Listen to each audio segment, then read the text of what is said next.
Today, on Independent Wrestling Profiles, we're talking with Jay Bonsai Blast.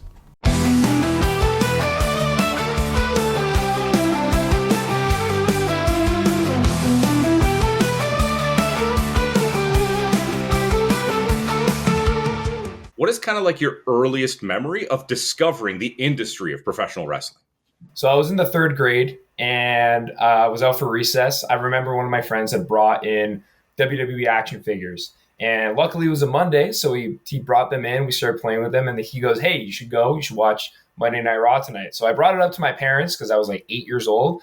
And I didn't know, but they were actually wrestling fans themselves. They weren't current fans, but they were fans back in the day of the Attitude Era and the Golden Era.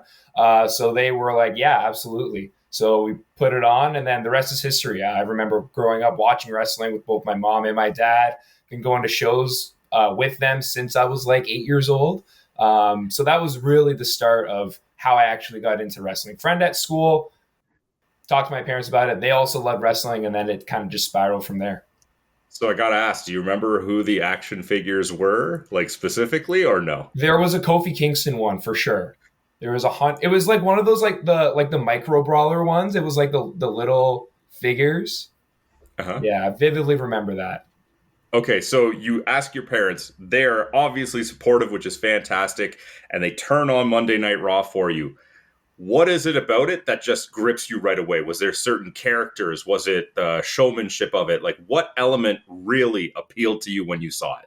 So when I was 8, I was actually already into martial arts, and I know we're probably going to get that later because my character Absolutely. is a lot of inspiration for martial arts. So I really like the combative aspect of it, seeing just the athletic ability of the wrestlers.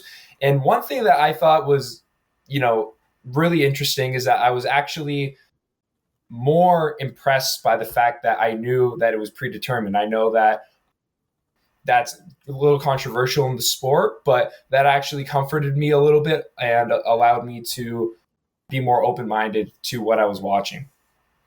Yeah, and I don't think that should carry a negative stigma, Like, I think Bruce Thunderstein said it to me, that he considers it like physical improv. Mm-hmm. And to me, that sounds like it takes so much more talent. That said, combat presentation aside, who are some of the wrestlers that like just quickly rose to the top of your list? CM Punk, it was like fall 2011, so he was at the height of his career. He just won the WWE Championship. Obviously, John Cena. I remember I really enjoyed, at that time, Airborne was a thing. That was Kofi Kingston and Evan Bourne. They were awesome as well. Sheamus quickly rose to the top of my list too. Was it just his like hard-hitting style? Because he was always considered a bit more of a bruiser and not really a flashy guy, which is a very big contrast from Airborne. Yeah, he just looked different. I just like the way he looked. Like the super jacked, pale Irish guy. And he was also just a fun guy. He was a good guy. So yeah, there was a lot of stuff about wrestling that I really enjoyed. And I mean, yeah, just the colors, the flash of it, the production, the characters, obviously. So it sounds like you were pretty lucky in that your parents were behind it, and you said they took you to shows. How early did you get to go and start seeing the live product and feel, not just watching the show, but feel the energy of an event?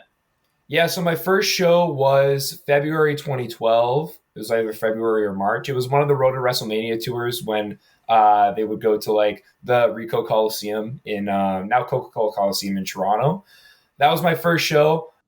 I remember it vividly. I actually got to meet Dolph Ziggler at that show, now Nick Nemeth. So that was super cool. Wow. I was going to shows about once a year after I started watching wrestling. Whenever it came to Toronto, I would go to Raw, SmackDown, the house shows. And that's where my love for live wrestling kind of started as well. I'm assuming that it started pretty early, but where in that point did you start to think like, hey, when I grow up, this is something I might want to be a part of? I think like very early on, I was like, oh, this is cool. I would love to do that. But like as I As I grew more into like a teenager and an adult, that obviously dropped because I was like, these guys are professional athletes. There's no way I could do that. But then, it's funny, things come up, things have a way of spiraling back into your life, and look where I am now. Well, you say these guys are athletes, but you said you started martial arts even before you started wrestling. So you would have been very young. I assume that, the moniker of athlete probably would have applied to you at that point.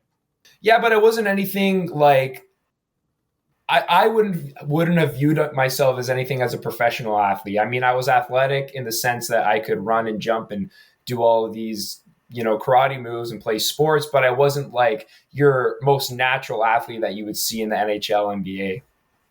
No, but I mean, those weren't in high school either. They had to grow into it. Let's talk about the martial arts element, because for those who don't know, it's not just a gimmick. You are a proficient martial artist. You've been doing it, as you said, since you were a kid. What did that path look like for you? Was it just something to keep you busy and you kind of just stuck with it? Was it a passion that you carried long before wrestling? Yeah, so I originally started doing karate because when I was like even younger than I first got into wrestling, loved Power Rangers, loved the Ninja Ah, Turtles, loved, anything kicking and punching. So my parents were like, this is perfect. We'll toss him in karate. I was 6. I'd always been, talented at that. That was kind of like my sport. A lot of people were very talented at hockey, basketball, baseball. Mine was always karate. That was always the thing that I excelled at. So moving through the ranks, I ended up staying with it throughout elementary school. And I started teaching karate as an instructor in grade 9 in high school. And I stuck with that until about last year. So I was able to both hone my skills and hone my leadership skills and teaching skills in martial arts as well. all right. So where were you at when you decided that you would actually take the leap and look into wrestling school? Like, you're clearly past, the beginning of high school. It's maybe not something you considered that was for you, but something must have changed where you got the idea, well, no, I actually can pursue this. Like, where were you at in life where that happened? Yeah, so when I was in high school, the same friend that had introduced me into wrestling started training with my current trainer, Rip Impact. This was like when HPW had just opened up. I was really busy with school and work and karate and other sports, so I didn't really dive into it. But I always knew that HPW was there. I always knew what it was. Then in my third year of university, I started, having a lot more free time. So I thought, what can I do with this free time? That was around the time that there was a big like week or weekend that AEW came, and I kind of started to falling back into the love of wrestling. I had always seen it. I had always, had it on the sidelines, but between high school and university, I wasn't that big of a fan. So in that summer, it was summer 2023, I fell back in love with wrestling. And then I started thinking, yeah, you know what? Maybe I have some free time. Maybe I can do this. Reached out to Rip Impact of HPW, and November 2023, I started training. I know that there's going to be very stark differences, but the idea of discipline, training, physical toughness would carry over. Did you find that transition from karate to wrestling really helped you from just like a physical standpoint to be able to take the bumps, take the hits, deal with all of the hardships that comes with it?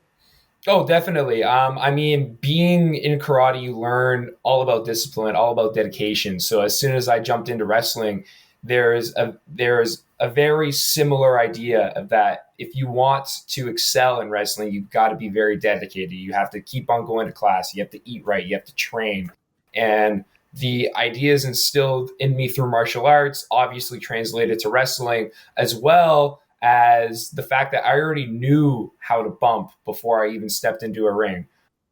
You get taught how to do break falls in martial arts, as there's a lot of times where you're tossing people around and whatnot. So I already knew that aspect of the industry.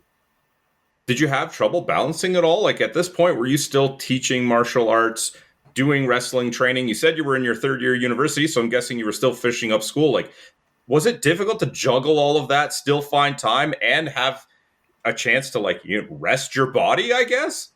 Yeah, so there was a point actually where I was in university teaching karate.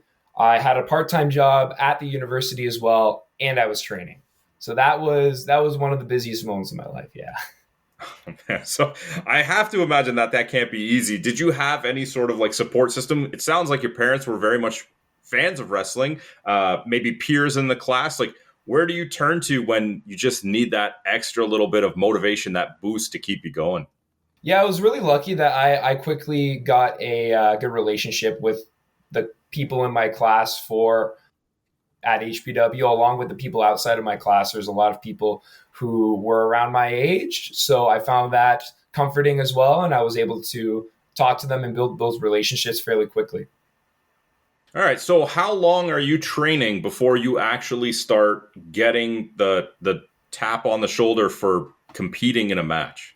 So this is a very funny story. So I was training for, I'd say, around 6 months. And then I moved from Ontario to Alberta for an internship that I got during school. Okay. While I was out in Alberta, I was in a city called Lethbridge. They have a promotion there called Pure Power Wrestling, and they had recently, like very recently, as soon as I got there, reopened their doors to training, to inviting new students in. They always had like a ring, but they didn't have a set place to put it. So they opened their doors again for their training center. I went in. I had already, known how to bump. I knew how to do, the basics, but I wasn't competing in Ontario. I think that would have taken a little bit longer. However, I talked to my trainer and he said, hey, if you go out there and you end up finding a place to train and they end up giving you matches, so be it. So I was training there for around a month, and my trainer out there, his name was Sydney Steele. He ended up deeming that it was okay for me to start having a few matches. So it was May 31st, 2024 that I had my first match. So just over around 6 or 7 months until my first match from when I started training. All right, so tell me a little bit about that first match. What do you remember about the actual match itself, your opponent, the crowd? Because I know a lot of people will say, hey, my first match, I had tons of family and friends there, things like that. But you're in a whole different province, month, but still seems fairly last minute. Like, what do you remember about that whole feeling? Were you nervous? How did you get feedback afterwards? So yes, my first match was at a fair show. It was at Spectrum Fest in Medicine Hat, Alberta. It was actually a weekend of wrestling. So not only did I have my first match, but I had my first like 5 matches within the span of 3 days. So yeah, my very first match was against this guy. His name was Tyler Knox. Very talented wrestler. He guided me through it, but it was in his hometown. So he was from Medicine Hat. He had a lot of family and friends coming to watch him compete. So he wanted to make this match as best as possible, like a 5-star classic. So I ended up doing so many things that I wouldn't have imagined myself doing. I took a superplex in my very first match. Like under no circumstance did I think I was doing that. It was a lot of fun. And then there were a lot of like very, very credible wrestlers there as well. I think you actually had one of them on your podcast, Kamikaze. He was at my very first match, and I wrestled him within that weekend. So I didn't know the industry as well, but I know a few of the guys backstage ended up watching and said that, for my first match, it was good. And then I got feedback from my opponent as well. He ended up enjoying it. That's awesome. And I actually think that it sounds like a lot, 5 matches in 3 days to start off, but it didn't give you a chance to maybe say dwell on one match or celebrate too much, because you just had to get to the next one. And by the time you realize it, you've had 5 matches and you've had a little bit more experience. I think that that's absolutely phenomenal. So how long are you out in Alberta and competing before you kind of head back to Ontario? Yeah, so it was a 4-month internship. So I was there for 4 months from May until the end of August. So that's how long my duration was. I had around 20 matches. I networked a lot, got to meet a lot of really awesome people that I still stay in contact with. Okay, so now you come back to Ontario, and because of that experience in Alberta, are you now ready to just start jumping into matches in Ontario? Or is it back to training, building connections, networking, like kind of establishing yourself, so to speak, again, because you're back in Ontario now? Yeah, so because I had that little bit of a kickstart and I was like I mean, 20 matches isn't a lot, but I had a bit of experience. Rip said that it was okay if I started, flagging some potential matches through him and he would approve them. He kind of let me go off to the races per se, and I would just make sure that he was comfortable and okay with the matches I was competing in. So I did really jump right into it as soon as I got back, and I have so many people to thank for giving me the opportunity to do that as soon, like pretty much as soon as I got back in Ontario. I'm going to assume that being in Ontario now, your family could come in and your friends could come in and you could have that typical, we'll say, first match experience with all of the support. But now in Ontario, how did it feel that have family that is wrestling fans watching their son who is now wrestling? Well, my dad loved it. He was a huge, he got right into wrestling when I started watching when I was 8 years old. Like he was up to date on the storylines and everything happening. My mom, on the other hand, didn't like it that much. I think that's kind of how the story goes when it comes to parents. But she was impressed by the work that I was putting in and by the fact that I was being safe and whatnot. So she comes out to matches time to time, and she did enjoy seeing me compete. But yeah, that was the dynamic, and then my friends really enjoyed it as well. I mean, they had never really seen wrestling in their life, so being able to come out and watch me compete, they thought it was awesome. So, talk to me about the gimmick. We'll say gimmick, even though you are a martial artist. But did you have that character right from the start? Was it something that you maybe weren't comfortable with, kind of mixing those worlds? Like, give me the evolution of the bonsai version of Jay Blast. Yeah, so it didn't start that way at all. I didn't have anything, so I actually first I it was summertime in Alberta, so there were a lot of water guns at the dollar store. So Jay Blast has got water guns coming out, and he's shooting water guns around. But then I started trying to tie in my karate background a little bit, and I was like, well, what's the most recognizable karate move? It's the crane kick. So I started doing that in my matches, not really adding it into my character, but just kind of an ode to the fact that I do karate. Then as I went on, I thought, okay, I can really make this Karate Kid thing my character. So I watched the Karate Kid, and I saw the scene when Mr. Miyagi gave Daniel a car for his birthday. And he went, "Bonsai, Daniel-san." I was like, that's good. That's something that the crowd can recognize, the crowd can chant. So I stole that. And, as I got more comfortable with the character, I ended up, trying to present myself as who I am, a legit martial artist. So I got, gear made that has the same colors as Cobra Kai. I got a second pair of gear that has, karate silhouettes on it. I started coming out with my belt and my gi. So it all kind of snowballs once you actually get a good idea. Did the fans really take to that gimmick right away, or did they maybe think it was like, oh, this is a little pretentious, a little on the nose? What was the response to the bonsai when you started using it? I think it's something that's so recognizable from pop culture that everyone knows who it is. And especially with the resurgence of Cobra Kai and the Karate Kid series, like not only do the older fans who saw the Karate Kid in the 80s know exactly what I'm referencing, but so do the kids who are like, 8 or 9 years old. They know exactly what I'm referencing too. So it's kind of the idea that different generations can combine and relate to my character. Are you a big fan of the Cobra Kai series? I was, and then I stopped watching because the acting got so bad. What? I stuck through it to the end, but I really enjoyed it. Hey, if Jay Blast could have a martial arts match, not a wrestling match, against one of the fictional characters from Cobra Kai, who are you squaring up with? It's got to be Hawk, right? It's gotta be. I'm so glad you said that. It's gotta be awesome. But you would take him for sure. Oh right? Yeah. All right, so let's talk about your career thus far. It's still early. You're still really making a name for yourself, paving the way.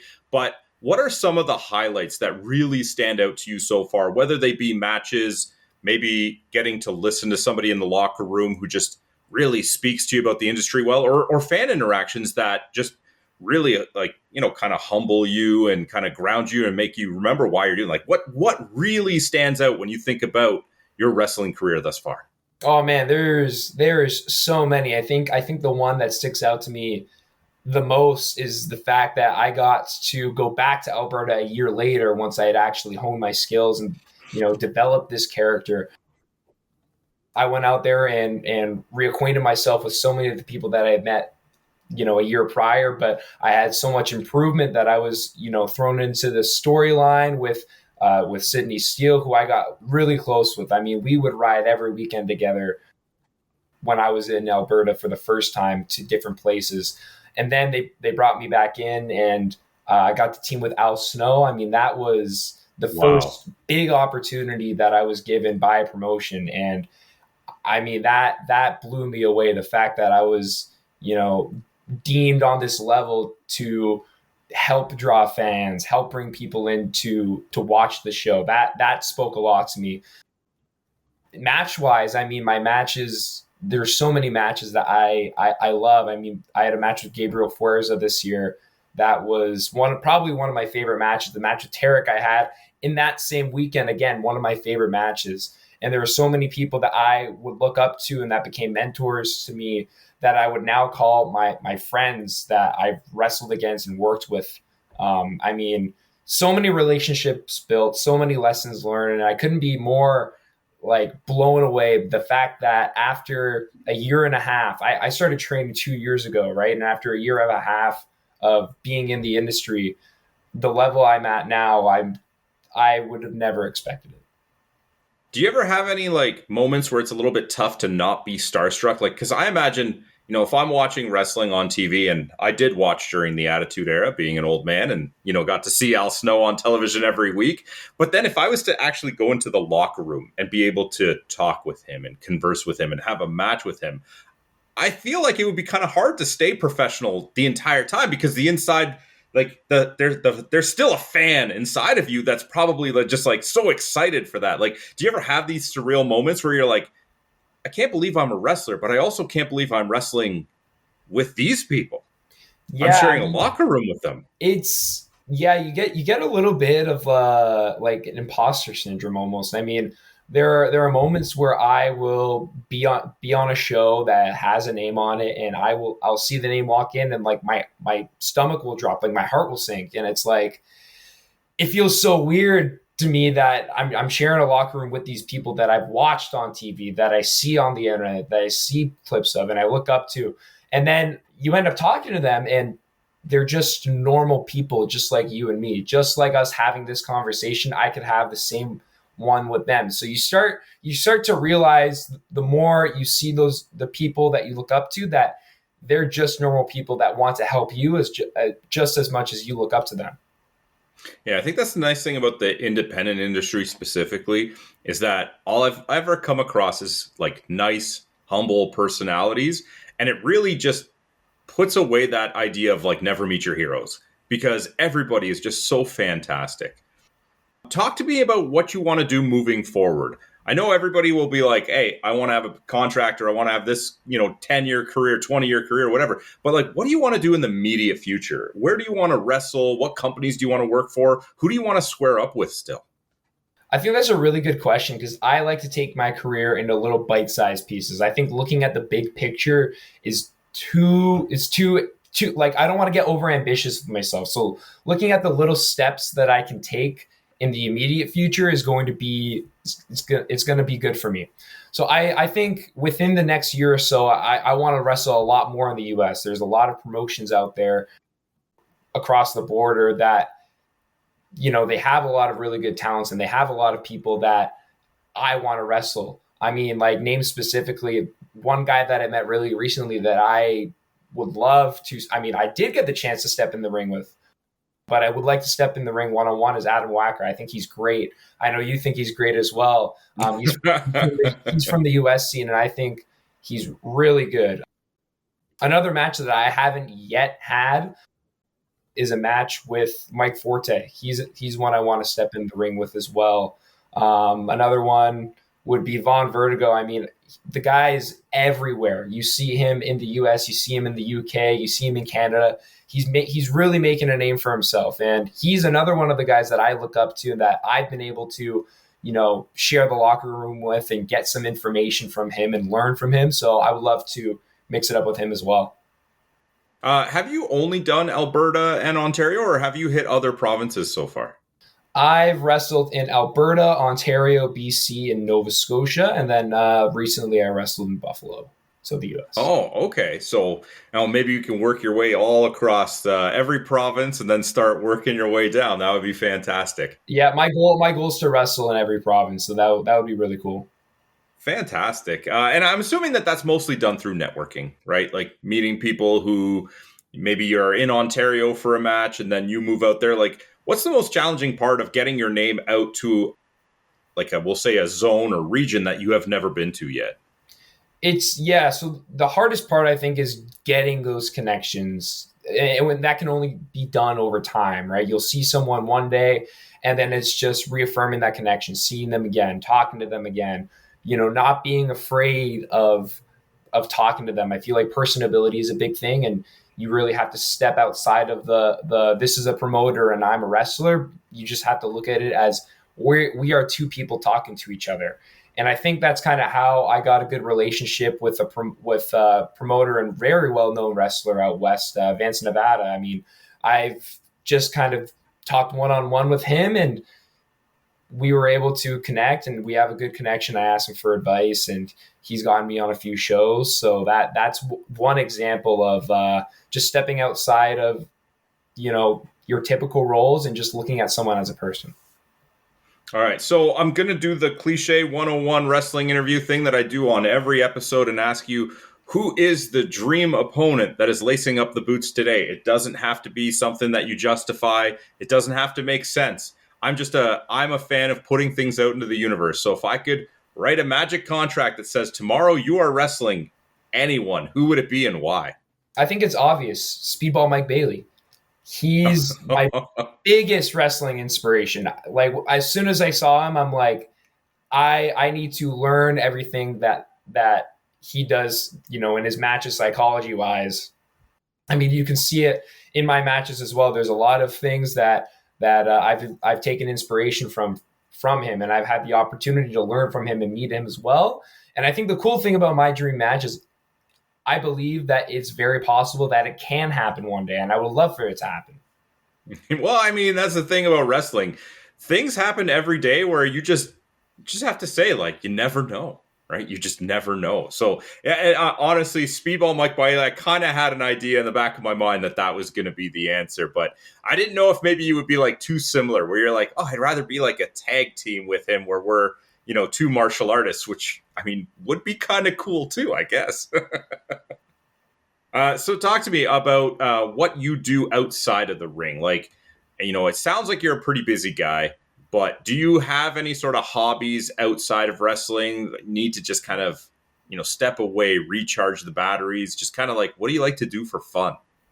So when I was studying your interviews, and I knew you asked this question to everyone, and I was racking my brain really hard on what I could answer this with, but I really can't say I do anything outside of wrestling. I mean, I go to the gym, but that's to make sure I'm in shape for wrestling. I go to school, but that's not really a reset and recharge. I work, same thing.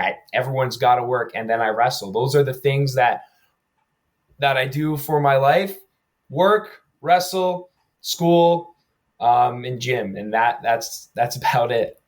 No time to just sit on the couch and like maybe watch more movies, watch TV shows.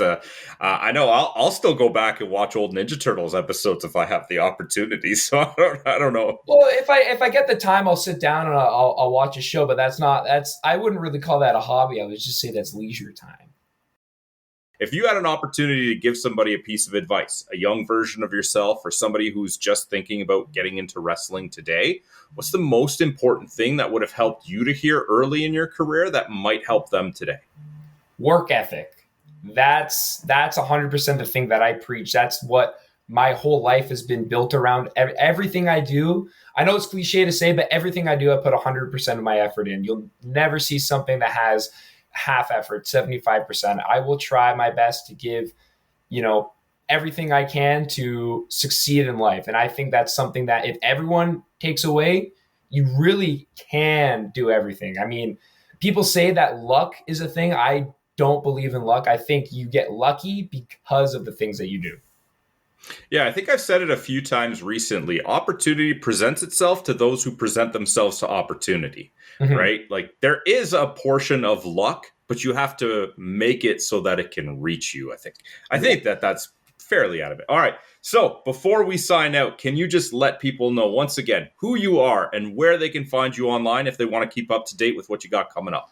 Yeah, so my name is Jay Blast. You can follow me at JBlastPW on Instagram, at JBlastPW on Twitter, and at JBlastPW on TikTok.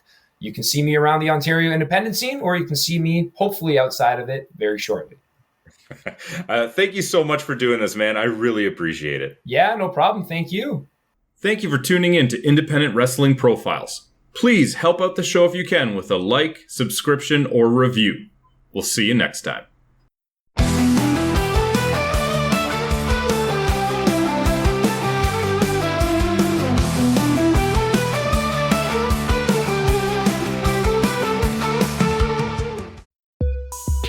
This program is a proud part of the Swear to Pod Network.